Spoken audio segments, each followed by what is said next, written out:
Bloody hell, mate. Bloody hell. United have gone and lost 3-1 at the Emirates.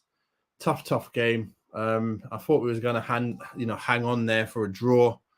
And then all of a sudden, I thought we was actually going to get the win after we got Garnacho in there, but wasn't to be. In the end, it's what I expected to happen. I expected us to get the loss in this one. But Arsenal didn't really, when I'm watching the game, I'm thinking, you know what? Arsenal are not even playing as well as I thought they would. Or maybe they're not as good as I thought they were. I don't know which one it is. But what I do know is United need to be a lot better than that. A lot better than that. They're just not. They ain't got it at the moment. They ain't got it. We looked a lot more dangerous in that game.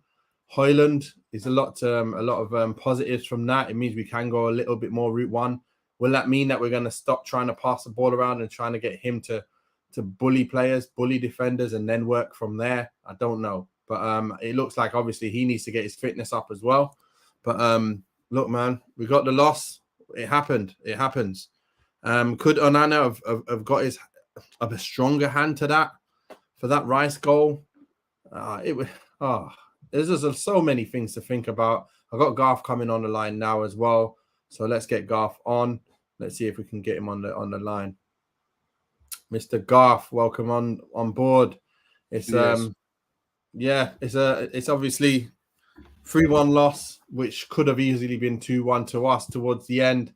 Again, though, when you look at it overall, we're just not playing good enough, even though we were a lot better, more. Well, Rashford's got his goal. We looked a lot better at times on the counter, but again, we're still nowhere near it for me. What did you think of the game anyway? I've seen a lot of them on Twitter as well. A lot of people saying we should have won that game. For me, I think a draw was a fair result. I don't think Arsenal deserved to win, but if it came down to it, I think Arsenal deserved it just a little bit more than us. Yes. Garnacho's goal, I thought it was offside immediately, so I didn't have the disappointment that everyone else had. It was actually a lot. It's not going to be a linesman, mate, because it was a lot closer than I thought. I thought it was like 2 yards offside, mate. You know what I mean? So, yeah. Arsenal had the better chances in the third. We were very poor in the first half. I think we're forgetting that because we did better in the second half. Midfield was still getting sliced open in. As I see, fit into the group, the breaks. Otherwise, it would have been if Martinez and Lindelof both got knocks, then it would have been Maguire and Evans for our next game at the centre back. Can't play them two. And I know that I'm not the biggest. I'm the biggest fan of him, and I know everyone's enamored with his passing ability. But for me, Onana is not good. Not a great goalkeeper. He's great. Calm at the back. Your mic is killing it. Your mic is a bit crackling. Everything you're saying is crackling up. Yeah. Go on. Speak now. Is that better? Hopefully. Better? Yeah, you're speaking, but then it crackles in between. So, yeah. Saying Onana, go on. Go on with that. I was say Onana, for me, isn't a goalkeeper. And I said that from day one, haven't I, Nathan? That's what the Ajax fans said to me, is that he's great. He's great. Everything that you want him to be great at as a ball-playing goalkeeper. But when it comes to the fundamentals of goalkeeping, he ain't there.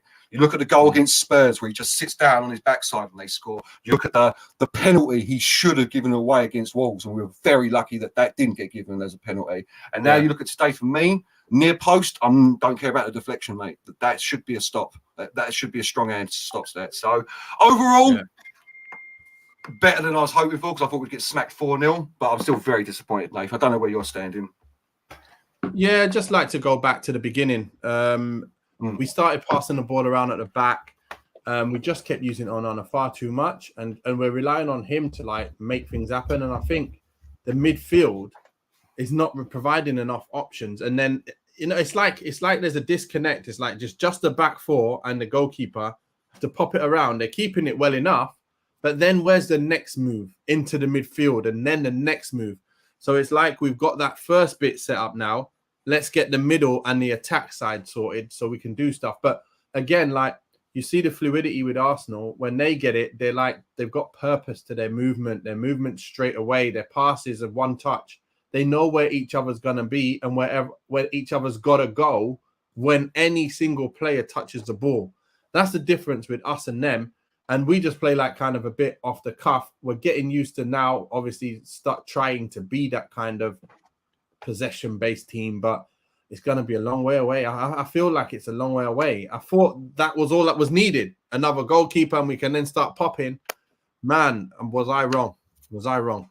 So yeah, I agree with you entirely there, mate. I think it's like, I'm not that Onana's great. I don't mean that. I don't mean like I dislike him as a player. What I'm trying to say is I think we're in for as I kept saying, a Bartes style goalkeeper for the foreseeable. But we need him for his passing ability, because that was next level, mate. That was absolutely. I haven't seen it at Man United. You know what I mean? Since Bartes, absolutely. I've got PTSD from De Gea when he was walking up to the halfway line with the ball. I'm like, no, mate, please just get back and go. I can't. So very calm, very collective, and Hojlund, mate. I was still in the first half, so sorry, I'll get into it. Really, first half, we were very flat, man. We've got to stop starting slowly in games. I feel that that's a big thing that we do. I don't know if you see that as well. Like, we don't seem to start fast. Every team seems to attack us straight away, and we're pegged back immediately. The first 5 minutes of this game, we were pegged back. You know what I mean? We slowly got into it, but yeah, it's just little things. We're in for a long, hard season, but I don't know if you want to say, I see the progression there. I can see where Tenor wants to take this team. Another good transfer window, and I think he's there. You know what I mean? I really do. So, well, I think the players that we brought in, when they come in, and you know, Amrabat comes in there and he becomes another combative midfielder. He can pass the ball under pressure as well, and he does make angles. So let's hope that like some of that stuff is just going to happen. I've noticed that we started, you know, when Maguire came on and Hojlund came on, we started going a bit more route one, and it actually worked okay. Obviously, Hojlund being not fully match fit meant a little bit of exertion, and then he was knackered. So we couldn't do that again and again. But I expect that when he's fit, we're going to be a different kettle of fish. Because if you notice, one of the times we got on the counter and we slid the ball in behind for Hojlund, he got on the end of it. Rashford was the other side of him running as well. You can imagine what that's going to be like when you got, you know, another player as well running. We're going to take players apart. We're going to take teams apart from simple, direct football. We won't need to pop, dilly-dally with it. We can go direct, straight up to him, lay it back, and then start playing from there. It just adds another, another bow to your whatever you want to call it. Another another string to your bow. If it's another bow, that's a full bow. Yeah. No, there's another thing I'm thinking with Hojlund as well. It's exactly what you're saying, but also that bit with players like Eriksen, Bruno, Casemiro, Mount, they can play them straight. You know what I mean? Just the FIFA triangle pass, not even an L1 triangle, just a straight through ball, slide ball passes. And he's got the pace because Gabriel ain't no slouch, and he had him on toast, mate. Yeah. So, and he's built like a brick house as well, 6'3". You know, like, so I've got a lot of hope for that kid from what I saw. A lot of hope. Even if he don't score, like I said, he's gonna be he's gonna allow us to play a different way of football. So that's the positive from him coming on. But in terms of the game, man, look, we didn't play good football. We're fortunate to get. Like I said, Arsenal had played the better football when they got on the ball. We were popping it around at the back, keeping it and having no shots, nothing. And then we get a bit of fortunate play where like we nearly lose it, then we get it back, and now we're on a counter-attack because they went all in to try and win that ball back. And then we get Rashford and he goes and scores a goal out of magic. So from nothing. So this is what happens with United. But we need to get away from that and start scoring team goals and playing good football. And I feel like it's going to be very difficult unless there's players that just come in and it just naturally happens. Like, for example, Reguilon going left back, although I think Dalot had a great game. I think Wan-Bissaka had a great game as well. This is why I can't believe we lost 3-1, though. Sorry, I can't believe it because I'm about to give when we do the player ratings, the defenders are going to get quite high marks, and yet we lost 3-1. And what I say about the goalkeeper, he's going to get quite high marks, but you can see the 3 goals. It's a weird game. It's a weird game today. There's no two ways about it. What you were saying there about team goals, though, Nathan, I can see that coming, and I think we'll see a different Mason Mount with Hojlund in front of him as well. I really do. I can see it. Rashford on the left, Anthony again. When we're going to play ratings, I'll talk more about it. But a great game. I don't want to be discussing my inside forwards about how good they are defensively. So, but I can see it coming in. We've still got Sancho. We've still got Ahmad. We've still got Pellistri. We've got attacking players that can do damage. And now have Hojlund up there. The midfield needs to sort itself out quick step. Yeah. Like you're ex-pro, like you're a striker as well now. How frustrating is it when you're getting nothing all game from your midfield? Like, do you know that it's because they're failing, or do you just not care? It must be so bad for you up top. I felt for Martial a little bit today. So did I. But the difference is, though, Martial's a different type of player. He isn't going to be physical. He isn't going to try and get up against his man. You don't just play it in an area for him and then he's going to be the one favorite to win it. That was my kind of game where, although I'm 5'10", I had a game where you play the ball in the air to me. I'm flicking that to someone. No one's beating me in the air. I'll flick that onto someone and direct it to them. Like, I can actually direct it to anyone. And that was our game. So you can either play on the floor, you can put it in the air. Either way you do it, we're going to be able to be overpowering you. But when Martial plays, he's a player who's a tiki-taka baller. He's not a Hojlund type player. So that's what he's happens. A second striker, mate. Isn't he? He should be in a two-man strike box. Anyway, sorry. But it's basically like if you're playing in a City or an Arsenal, Martial will look even better. Like if he's fit and he's playing for them kind of teams, because you'll get it with. You see the way they play. They're triangles all over the pitch. Pop, pop, pop, one touch, and they're all running.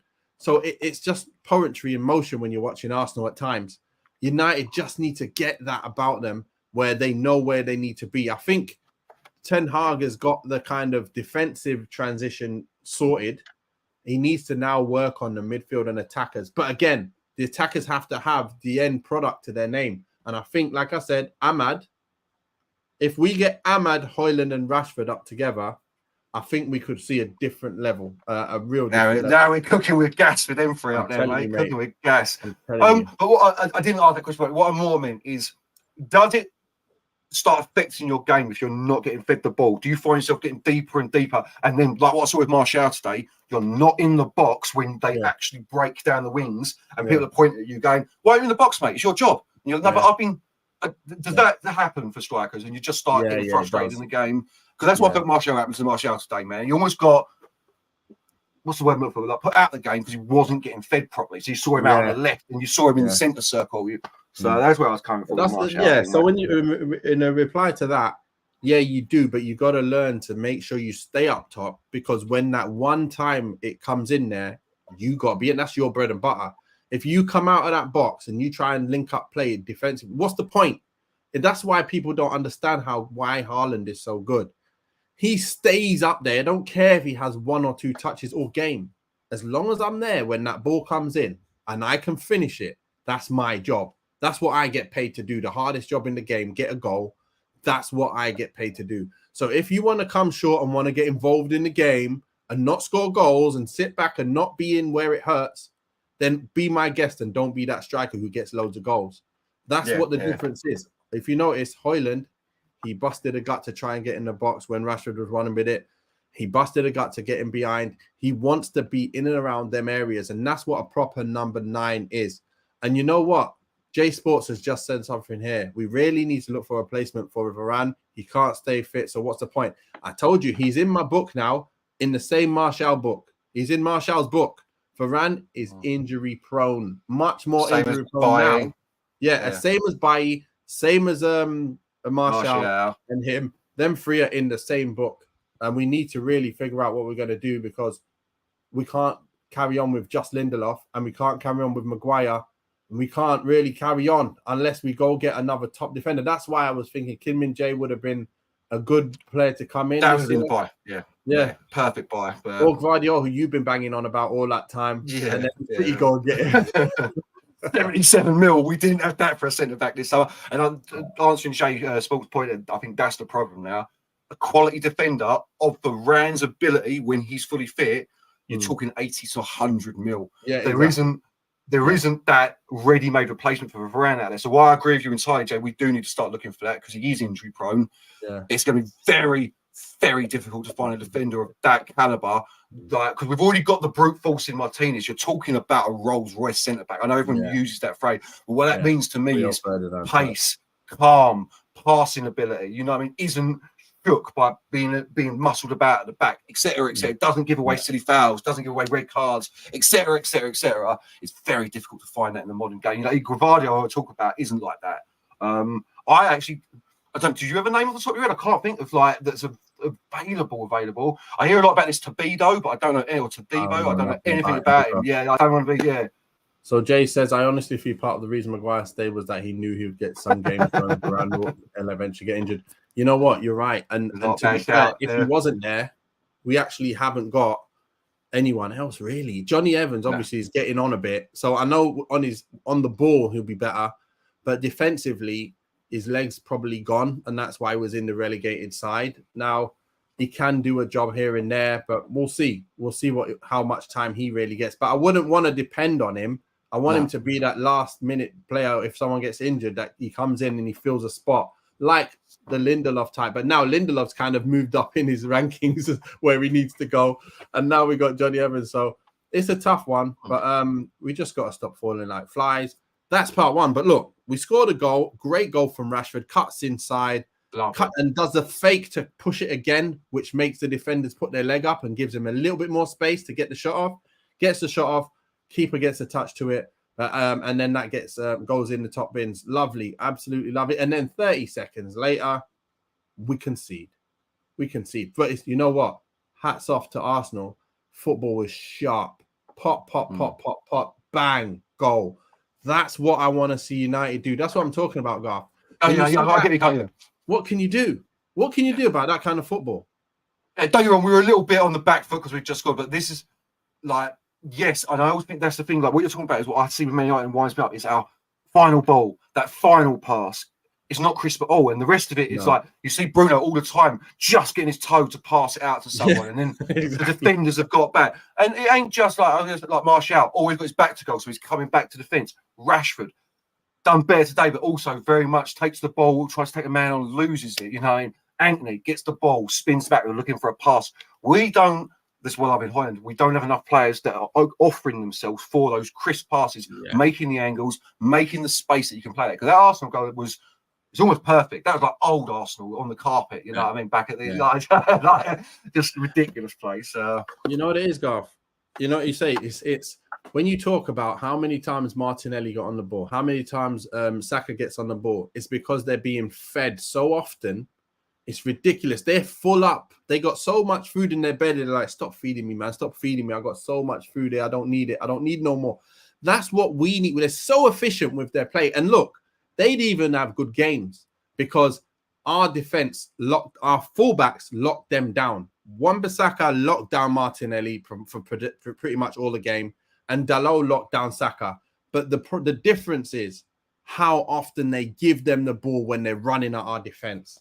Every single attack, they get the ball to feet where they're going, right, let me strafe dribble you. I'm strafe dribbling you. I'm going to do whatever I can to beat you. Imagine every game saying, Anthony, you're going to get 50 tries at beating your man. Forget Anthony. He's not going to be able to do it. But I was going to say, that's zero. For Rashford, you put him on the left and say, give him the ball 50 times.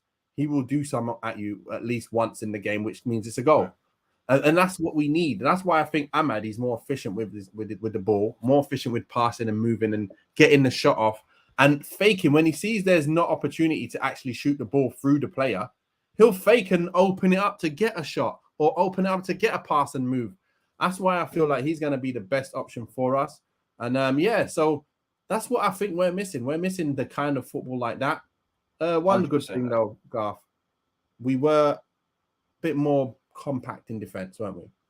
Yeah, no, 100%. I just quickly go back to that last point you made as well. The other thing that we do a lot that we have, not just the crispness of passing, the accuracy. You're talking about Saka and Martinelli. They get it maximum 4 yards in front of their feet. Yeah. In front of their feet. Yeah. I saw Anthony going down the wing at one point, and Wan-Bissaka gives him a pass 5 yards behind him. He has to stop to defenders are back. But sorry, I just wanted to get that point out there. Defence, I thought that was solid for the first, up until Martinez had to come off, basically. Absolutely solid. Wan-Bissaka, I know you were one of the first people to recognise it. Like after we'd mugged him off a little bit, and you're like, do you know what? No, he's still one of the best defenders in the league. 1-on-1, he's still, and he had Martinelli pretty much all game. You can't have him, players like Martinelli and Saka, you don't keep them all game. Obviously, they get through once, but mainly kept him out. And Dalot, what a performance from him for Saka. Had him in his pocket all game. It was so bad. The only time Saka actually looked dangerous, he was out on the other wing. He came from the left hand, from the right hand side. His right hand side. So that was whatever it is. So left hand side. Yeah. So wonderful performances from both of them. Get back to Onana. I know I gave the big speech at the beginning. Love that passing. We've needed it for so long. It's a shame for me personally. Like, I'm hoping he's going to grow but I don't think he is. His bar is, and you just have to get used to it. You're going to have to allow. I'm going to have to allow that there's going to be these moments. But his passing, I mean, honestly, we're all saying, at one point in that first half, we were like, mate, bring the Turkish fella on, bang him in centre midfield, get Onana in centre midfield, mate, and then we might get some collective passing going. Those collective passes. So, it is crazy. That's what you got to expect. Or like I said before, there may be some weaknesses because what we're doing, they're expecting like him to do what De Gea does in the good stuff and then add to it. When really you can't expect that. Like De Gea is world class at certain things. Shot stopping is one of them. Now, Onana's shot stopping is good, but not world class like De Gea. Like, so where you're gonna lose a little bit is that little bit there. That's the little bit where you're gonna lose. Where De Gea saves that, but then does De Gea do everything else that we saw today? No. And you're probably going to lose the ball, and we're going to concede a different type of goal because of his bad passing. So it swings and roundabouts. Some of them passes that Onana was playing, where it's like two millimeters next to the attacker's foot. I was like, I'm thinking, oh my god, De Gea would have had a panic attack. He would have he would have been crumpled on his goal line if he tried to do something. So I come across with Onana like I'm saying that we shouldn't have him, but I don't like it. None of that. I'm just trying to temper everyone's expectation that exactly what you're saying. There is something we've got to let go for this passing ability, and it is De Gea's world-class ability to make saves that no one else could, and we're just going to have to get used to that. So, but solid. Curlers has come out with statues for 2 goals. VAR robbing us, and the news last night. What a weekend for United fans. We are finished as a big team. What news last night? Am I missing something? What news? Yeah, that the Glazers are taking the club off. Oh my goodness me! Oh yeah. Sorry guys. We ain't got time. We ain't got time to get into that one today. Oh no, forget all that. Saka lucky not to have seen a red. I don't remember that. Which one was that for? Yeah, so I really don't remember that, Curlers.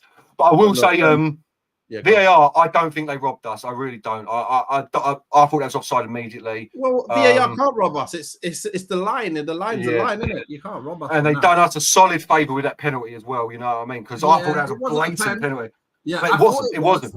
Then the minute you look at it, you realise when he puts his foot in, he doesn't actually take him down at that point. It's when he lifts his leg up and he kicks Wan-Bissaka is when he actually goes down. So that was perfect that he saw it, and I was so happy that it was called correctly, because look, that's what VAR is for. Yeah, that's what I want to see from VAR. I know it's beneficial for us today, but that's exactly how I want it to be done. Quick and snappy as well. Boom. I think you need to have a look at this. This is why. This is what they do in rugby. The video ref will be like, whoever the ref is, I need you to come have a look at this because I'm seeing that the tackle didn't actually touch him. It was his trailing leg that came in afterwards to took him down. But see what you think. And then boom, one view in, 2 views. Over. So that's how it should work. I'd like to hear that, That's what the next step is for us to hear. That's the conversation they had. Yeah. That would be amazing because then everyone would understand exactly what's happened and there's no room for anything then. And it's just totally transparent. I don't know if you watch the rugby, mate, because they get the 2 touch judges in as well. Literally, the ref for the 2 touch judges, they stand there, they look at the big screen, they have a little convo about it, but it's snappy, man. It's snappy. Lovely. Yeah. Second half, though. Second half comes in, and and United, look, we did look a little more dangerous. We did look like we could get some goals. We were on top for quite a little while in there. Yeah. We get that goal from Garnacho.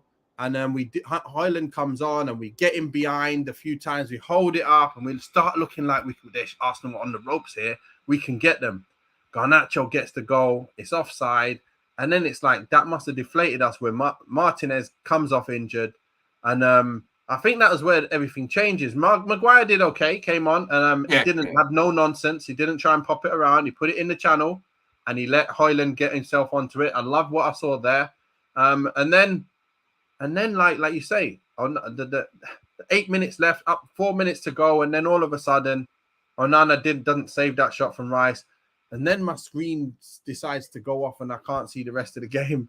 And mate, I ain't gonna lie. I literally was kicking. I was kicking the dog, mate. So I didn't see the third goal either. You know what I mean? I was fuming, mate. So. Oh my god. Yeah. So that was a nightmare, Garth. In the end, it's a 3-1 defeat. A game where we could have won. A game which had me saying, Arsenal fans surely got to say to themselves, are we not as good as we think we are? Because that isn't good football. No, that isn't championship winning football, like City football, is it? So this is the thing. They can't think that they're going to win the league playing like that. They've got to be better as well. Although we got to go be much better just to compete with the Arsenals. But they were showing us like they're open to be beaten as well. And it's like 100%. Both got some issues. Both got some issues there ahead of us a little bit in terms of the issues, but we both do, man. They're also, when you think about it, they are 2 years ahead of us, Arsenal, in their progression cycle with Arteta. They are 2 years ahead of us, and 100%. But that team I saw today, the performance I saw from them, they're not winning the league. And I'm not just saying that. Like, you're not toppling Man City with performances like that. 2-2 draws away at Forest or at home at Forest, whatever it was. Like, you're not winning the league. But no, we're not winning. I actually think we're in for a long, hard season, Nath. I think. Yeah, I don't see us making top 4 guaranteed like I thought at the start of the season. Yeah, so, I don't think Arsenal as good as folk think. I think they will struggle this season. Well, they'll do better than us this year, but unless we see a massive difference from these players coming in, because because if Hojlund starts games, and then he gets really fit that he can play 90 minutes with that kind of intensity, then you got Amrabat running around sticking foots in like Casemiro does, but with younger legs. Then you get Regular putting balls in. Forget the defensive side because I don't know too much about that, but I know his attacking side. The balls that he puts in are very, very good, and it will be tasty for the forwards to get them kind of balls.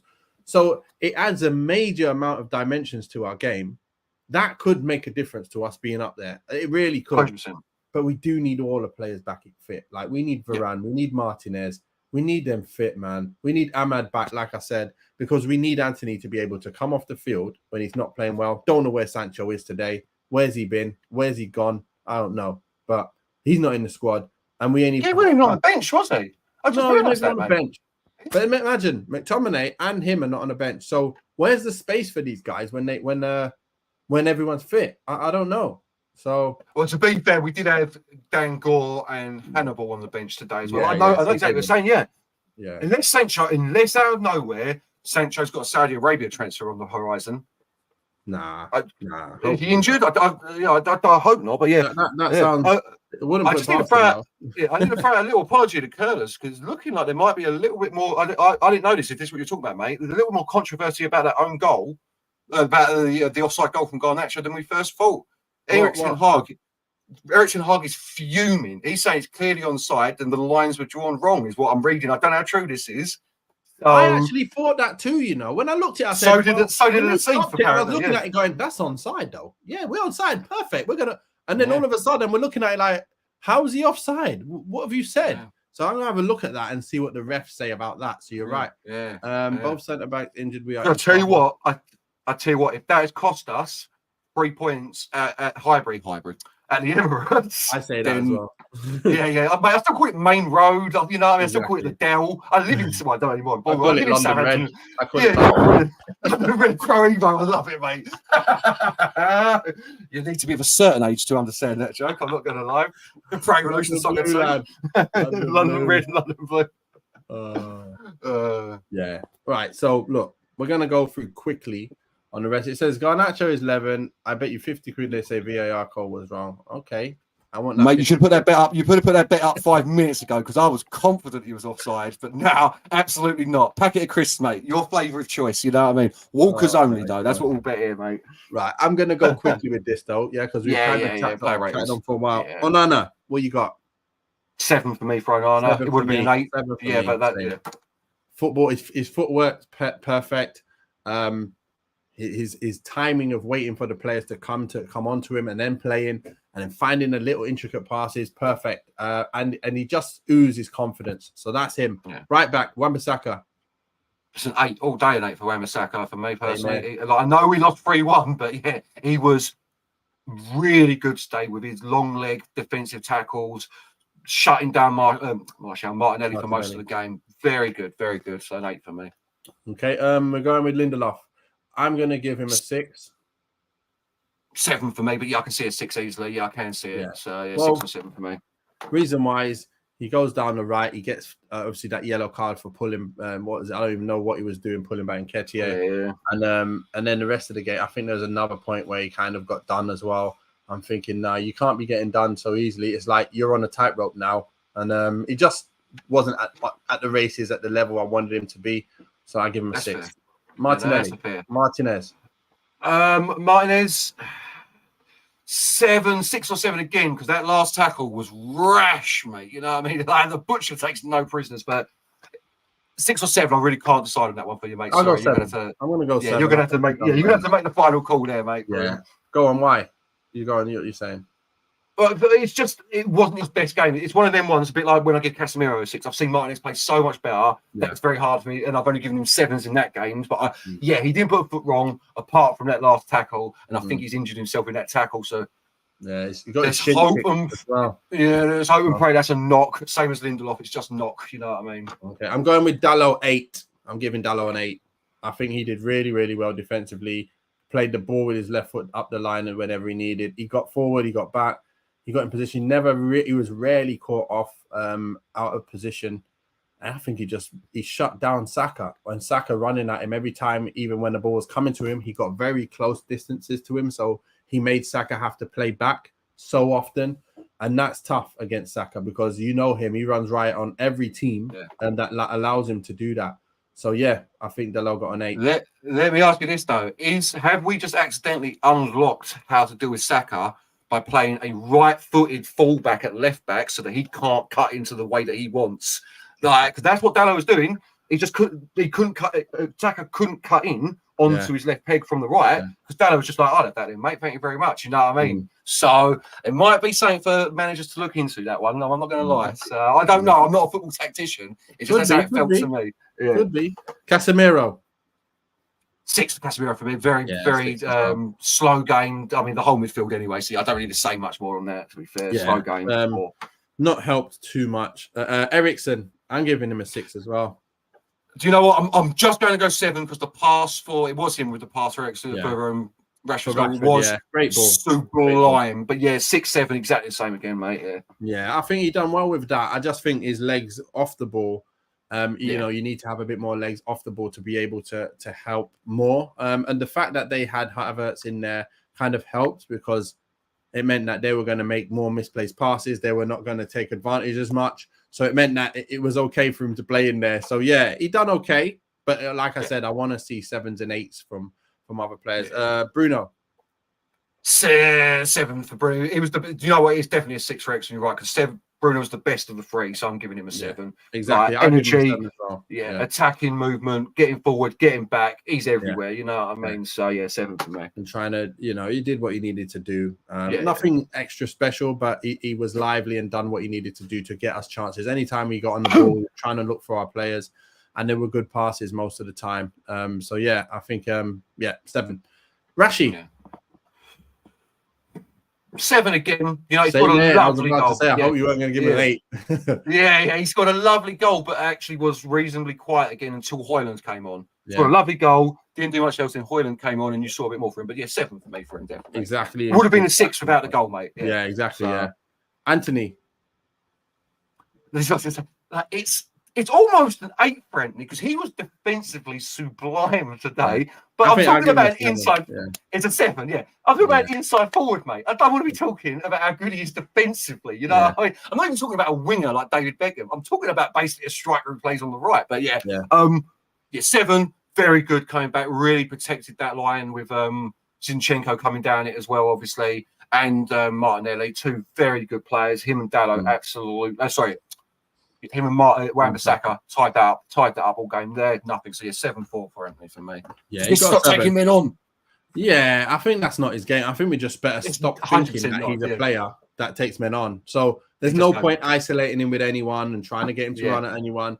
So just basically let him run and then try and put him in positions where he can find someone else and move again. And that's it. Like I know he is one of the players who looks like he's going to do something, but let's just let's correct our brains and say, listen, he's not that kind of player. It's like getting Beckham on the ball and going, take him on. No, he's not. Exactly, yeah. He might be fast and look like he can, but he can't. So just leave I was just going to say, David Beckham weren't Brazilian and did all skills and flicks and stuff before he signed. You know what I mean? Exactly, I was expecting him to take it men on, but yeah, you're right. Right. Do you know what? That's probably the way to start thinking about him. You're right. I just joked about him being inside forward. Maybe he is an M right. That is what he is, a midfield right winger. You know what I mean? Like if you know old school Championship manager positions, he is literally that along the middle. So MR. fair enough. MR, the most awful position apart from AM centre. Sorry, RM, the most awful position apart from AM centre on Championship Manager. Yeah, can't play anywhere else. I have to build the entire team around an AM centre. Anyway, sorry, off track. Yeah. So then you go to Martial. I think he's probably a 5 or 6. 5. I think in between 5. Do you know what? 6, it's a 6 for me. It's a 6 for me because his hold-up play is still decent. Yeah, he doesn't have the explosive pace anymore to do me, and his game is not suited to the system that we're playing now. Yeah. We need a man to run through the lines for us, and he's more, as we said, tick attack or all that. So 6, 7, low 7, high 6. Sorry, 5, 6. Like 6, 6 for me. That's a bit fair because he had that good chance as well. He got put in from Bruno, kind of let it run, and then left foot strike. That was a good strike, to be fair, and that's the only Rashford was unlucky. We did. Yeah, the only kind of Rashford was unlucky after that as well. So 6. Nice little link up play with Rashi at times as well. So to be fair, he got a 6. He didn't do much more than that, but you know, I think Hojlund comes on, he gets a 7. He done really well for that little spell that he had, and you can 100%. See what he's got. We can see what he's got about his game, and it will definitely give us the more dimensions that we need. What are you saying about him before? 100% agree. I think we spoke about it all. I'm just excited now. 7 for me as well. And I can't wait to see 10, 15, 20, 25 games of his progression as a striker. I will quickly say this, and I've said this a lot to everyone about him. I think you were trying to say this as well. Do not be expecting 20 goals from him this season unless something magic happens. I'm hoping for 15. Like 12 to 15, you know, that's what I'm hoping for. As we had a whole conversation about it, that's a lot for me, 15 goals in England. So 12 to 15 in his first season. I just want to see these performances where he's bullying centre-backs and his pace. So, 7 for me. So we're going, I think, Eric Ten Hag. Let's go with Ten Hag. We know the defenders have come on. I think they didn't come on for long enough to really get much of a rating. No, but I think we go with Ten Hag. Do you think his decision-making was good today? Do you think his choice of starting lineup was good? Do you think his bench, the players he brought on was good? What do you think of today? Subs were excellent from what I saw. I think at the moment he's one hand tied behind his back in it. When you think we had no Mount, no Amrabat, no Sancho, no Varane, no Luke Shaw, no Molasses. Like I'm already on 6. We're talking about first team players here, you know. Yeah. Hojlund just coming back, so it's a 7 for me. Actually, I know it's a defeat. It's a 6-7 for me. He can't do much more. The players on the pitch need to be better. At the end of the day, he's doing everything he can. So 6-7 for me for him. I don't know. I think a 7. I think a 7. He's done well, but he's made the decisions I would have wanted him to make. It didn't actually obviously turn out right for us in terms of results, but when you look at it, the starting lineup was pretty much what I expected it to be. The bench that got injured, I expected him to make them changes. Garnacho comes on as a positive move. He gets that goal as well, obviously, which wasn't a goal. But everything we needed to do from what we had, he did. We get injuries, nothing you can do. You have to bring on the players he brought. And look, we went to Arsenal at their ground, and we made it a game in the end, really, when we really... From our last performances, it shouldn't have even been a game based on what we've been doing. So for him to get that kind of performance out of us in terms of defensively strong, not good playing, not good football, but not great football. I think at times we were quite... I was going to say there was flashes, weren't there, mate? There was flashes of good football. Yeah. But overall, it's like we still need to get to the next level of passing and moving. And it's knowing what everyone's job is. Having that framework again, because we've said it before, he brought in framework, but at the moment I'm not seeing it anymore again. It's like the framework's gone again, so I don't understand what's happening there, but I'm sure he'll get to the bottom of it. I think I'm sticking my neck out in line with this. The Mount signing is for Hojlund. He knew he was getting Hojlund, and he's got Mount. Mount at the moment is playing basically when you've got Martial or Rashford up there. Mount's playing as the striker, and he's not getting back enough. I do think you'll see that structure back when we've got the full team back. I really do, man. And I think that's our problem at the moment, is our squad's pretty paper thin, that the moment you lose one or two key players, you're suddenly so very, very weak. Like, very weak in certain positions. Well, look, it's international break now, or that crap time where you got to wait for the international games to finish. I'm happy for once, mate. I'm happy for once because we've got so many players out. And like, I'm all right. Yeah, actually, I'm right. I forgot about that. Varane can't get injured on international duty either. So look, silver linings here, mate. You know, it's silver linings. So when's our next match? We've got Brighton September the 16th. Oh, really? Like every team is hard now. Like there is no easy games. Then Bayern Munich. On the Wednesday, and then we've got Burnley away, which is another. Well, it's going to be. We don't do well there very often. Like it's we usually win, but it's a hard game for us as well. Like 1-0, like, you know what I mean? So, For some reason, we got Palace back to back, Carabao and League after that as well. So it's one of them. Why do we always have a team back to back, like in the League and the Cup every year? We did that last year. Yeah, Villa last year, weren't it? Villa was last year. I think Liverpool the year before, weren't it? FA Cup and League. Always. Yeah. I don't know what it is, but look, it's a tough one. We got the loss. In the end, we've got steps forward and a few steps back through injuries. We've got new players coming in, looking quite good. The future's not as dull as it was the last few days. I think when everyone's back fit, I think it would have been good business done. I think this season's going to be a bit of an up and down, topsy-turvy one. Yeah. Look, well done, United, for making it a game at least. Making it a game. You know, what I expected was that I thought we were going to lose, but I thought we was going to get spanked. We didn't get spanked. We actually could have won it, Garth. So 100% agree with everything you're saying there, mate. So that's it from me. You got any last words there, Garth? Couldn't put it better myself, mate. Couldn't put it myself. Okay, well, look forward to seeing you all next week. Well, the week after next for the next Man United game, which will be obviously against Brighton on the 16th of September at Old Trafford again. So hopefully everyone fit, and we will talk about that. That's on a Saturday as well. So the game kicks off at 3 p.m. as well. So it looks like I may be getting only second half because I'm now reserve coach at my son's team as well, and games start at 2, don't they? Oh, and they finish at 3, so that's why I'm not. Get one of these, mate. Get one of these, mate. Get the little earbuds. I need my phone watching it as well. Then no, you can't do that. You can't do that. Way get the radio on, mate. You know what I mean? Just play it for the headset. Do a little tie off of AFTV, mate. You know what I mean? Always listening to it on the radio. I'll try my best. But look, thanks a lot, guys. Thanks to everyone in the comments. Make sure you hit that like and subscribe. Look forward to seeing you in the next one, Garth. See you soon. Peace out. Peace out.